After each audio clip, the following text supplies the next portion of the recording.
Hello and welcome back. एक नई video हम स्टार्ट करते हैं। तो ये हमारे पास है इलेक्ट्रोलाइसिस ऑफ डाइल्यूट NaCl। सो इससे पहले जो हमारे वीडियोस थे उसमें हमने किया इलेक्ट्रोलाइसिस ऑफ मोल्टन NaCl, फिर हमने किया electrolysis of concentrated NaCl। Now हम करेंगे इलेक्ट्रोलाइसिस ऑफ डाइल्यूट NaCl। यहाँ पर ना अगर हम बात करें डाइल्यूट की, which means it is a solution, right, it is a solution, ये हमारे पास एक सॉल्यूशन है। हम सॉल्यूशन की बात करते हैं तो सॉल्यूशन में NaCl भी मौजूद है। ठीक है जी, तो ये जब आयनाइज हो जाएगा so it will convert into Na plus NCl minus. Similarly इसके अंदर वाटर भी मौजूद है और वाटर जब आयनाइज हो जाएगा तो ये कन्वर्ट हो जाएगा H plus and OH minus. So these all ions, इनको हम कहते हैं इलेक्ट्रोलाइट्स कहते हैं, ये सॉल्यूशन के अंदर मौजूद होगा। So now let's draw our electrolytic cell जिसमें इलेक्ट्रोलाइसिस होता है। ये हम पहले भी कर चुके हैं, ठीक है बेटा। यहाँ पर क्या होगा, हमारे पास Na प्लस भी होगा और Cl माइनस भी होगा, H प्लस भी होगा और OH माइनस भी होगा इस सॉल्यूशन के अंदर, ठीक है। और यहाँ पर हम जो दो रॉड इस्तेमाल करेंगे, ठीक है जी, एक होगा हमारे पास A0, दूसरा होगा cathode, right. So it is connected with a battery. Battery का ये पॉजिटिव टर्मिनल है, ये नेगेटिव टर्मिनल है, तो पॉजिटिव ये हो जाएगा, ये क्या हो जाएगा, negative. So it is our cathode and it is our anode. और एक और चीज जो हमें पता है वो ये है कि कैथोड पे हमेशा रिडक्शन होता है, addition of electron, and anode पे हमेशा क्या होता है, ऑक्सीडेशन होता है, which means removal of electron. ठीक है। यहाँ पर इस सॉल्यूशन की हम बात करते हैं डाइल्यूट NaCl। डाइल्यूट से क्या मुराद है, हमें पता है कोई भी सॉल्यूशन होता है ना, एक कंसंट्रेटेड होता है जिसमें जो सोल्यूट हम मिलाते हैं उसकी जो कंसंट्रेशन है ना वो ज़्यादा होता है, मोर होता है। जबकि डाइल्यूट में क्या होता है, जो सोल्यूट की कंसंट्रेशन लेस होता है। ठीक है, तो यहाँ पर सोल्यूट क्या है, NaCl है ना। NaCl की कंसंट्रेशन या तो ज़्यादा है तो कंसंट्रेटेड बन गया, अगर इसकी तादाद कम है तो क्या बन गया, हमारे पास डाइल्यूट बन गया। ठीक है। अच्छा जी, now now let's move to the next part इसका। वो हम यहाँ पर बताएंगे कि यहाँ पर एनोड क्या होगा और कैथोड क्या होगा। अगर हम यहाँ पर लिखे एनोड हम क्या यूज़ करेंगे और कैथोड हम क्या यूज़ करेंगे। हम यहाँ पर ये लिखते हैं कि हमारे पास या तो प्लेटिनियम होगा, प्लेटिनियम के रॉड, या फिर आप इसमें ग्रेफाइट भी इस्तेमाल कर सकते हैं। ठीक है जी, प्लेटिनियम या ग्रेफाइट के दोनों रॉड्स होंगे, एनोड और कैथोड के। ठीक है। अच्छा जी, इसके बाद जो चीज़ हमने इससे पहले वीडियो में किया था ना, सिमिलर चीज़ें यहाँ पर रिपीट होगा। हम यहाँ पर ये लिखेंगे कि ड्यूरिंग इलेक्ट्रोलाइसिस, चलो हम लिखते हैं व्हेन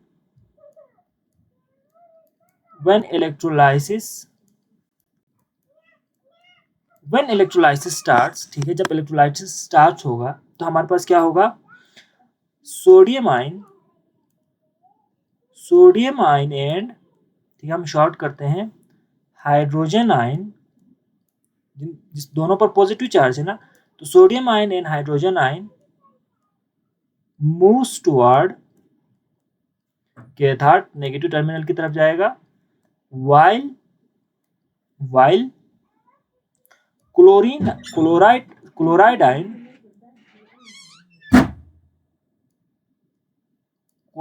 आयन, अच्छा यहाँ पर एक मैंने एक्स्ट्रा लगा दिया, chloride ion and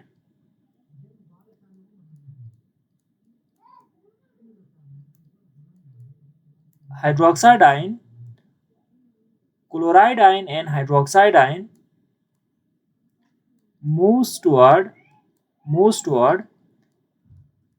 A0, right. तो हमने कह दिया हाइड्रोजन और सोडियम जो है ना हमारे पास, जो दोनों आयन कैथोड की तरफ जाएगा, और क्लोरीन और OH आयन इस एनोड रॉड की तरफ मूव करके जाएगा। अब देखो हमारे पास, क्योंकि ये डाइल्यूट सॉल्यूशन है ना हमारे पास, क्या होगा, जैसे हमने पहले कहा था, क्लोरीन और OH में कंपटीशन होगा कि कौन यहाँ जाके अपने इलेक्ट्रॉन देंगे एनोड पर। Chlorine is more powerful than OH, but chlorine की जो कंसंट्रेशन है यहाँ पर कम है OH से, विच मीन्स यहाँ पर क्या होगा, जो हमारे पास OH है ना, वो यहाँ जाके ऑक्सीडाइज हो जाएगा, ठीक है। और H प्लस और Na दोनों यहाँ कम्पीट करेगा कैथोड पे जाने के लिए, चूंकि H प्लस ज़्यादा इसकी रिडक्शन पोटेंशियल बहुत ज़्यादा होता है, सो कंसंट्रेशन कम होने के बावजूद भी ये यहाँ पर हाइड्रोजन गैस में रिड्यूस हो जाएगा। तो वही चीज़ हम लिखेंगे, ठीक है। तो हम लिखेंगे हाइड्रोक्साइड आयन, ठीक है, hydroxide ion gets oxidise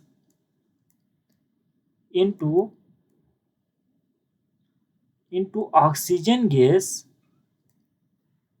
at anode, oxygen gas में ऑक्सीडाइज हो जाएगा, जबकि हमारे पास हाइड्रोजन आयन, ठीक है, hydrogen ion get reduced into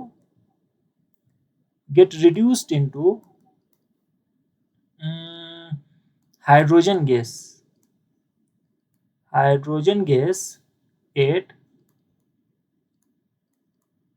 cathode, ठीक है। सो हम इसी चीज़ को रिएक्शन के फॉर्म में ज़रा लिखते हैं। तो अगर हम यहाँ पर ए नॉट कैथोड लिखें तो क्या बनेगा, अगर हम यहाँ पर लिखें एट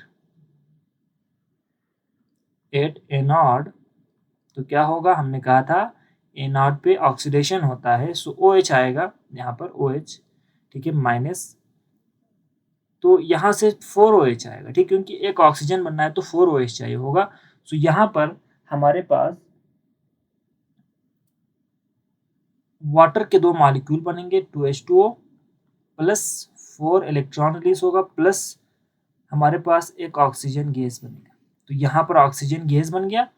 और एट कैथोड क्या होगा, फिर कैथोड के ऊपर क्या होगा, सो हमारे पास हाइड्रोजन आएगा H प्लस, क्योंकि 4 यहाँ पर 4 इलेक्ट्रॉन रिलीज हुआ है ना, तो 4H प्लस 4 इलेक्ट्रॉन ये रिसीव करेगा, और 4 इलेक्ट्रॉन रिसीव करके हमारे पास ये क्या बन जाएगा, हमारे पास 2H2 गैस बन जाएगी, ठीक है। सो हमारे पास ये रिएक्शन कंप्लीट हो गया। और अगर हम यहाँ आपको दिखाएं तो कैथोड पे क्या बनेगा, हमने कहा था हाइड्रोजन गैस बनेगा, हाइड्रोजन के बबल बनता हुआ नजर आएगा, और एनोड पे यहाँ पर ऑक्सीजन गैस के बबल बनते हुए नजर आएंगे, ठीक है। तो अब क्या होगा, हमारे पास Na प्लस और Cl माइनस अब भी इसी सॉल्यूशन के अंदर ही रहेंगे, ठीक है, ये चेंज नहीं होगा। सो यहाँ पर एक और चीज़ क्या होगा, अब देखो यहाँ से H प्लस और OH ख़त्म हो रहा है ना, बट यहाँ पर दोबारा से H2O बन रहा है। सो ये रिएक्शन इसी तरह से कंटिन्यू करता रहेगा। So this is the reaction of dilute NaCl। सो हमने यहाँ पर याद क्या रखना है बेटा, याद ये रखना है कि जो एनोड पे ऑक्सीजन प्रोड्यूस होता है, ऑक्सीजन गैस, और कैथोड पे हाइड्रोजन गैस प्रोड्यूस होता है। सो मिलते हैं नेक्स्ट वीडियो में, अपना ख्याल रखिएगा, थैंक यू वेरी मच।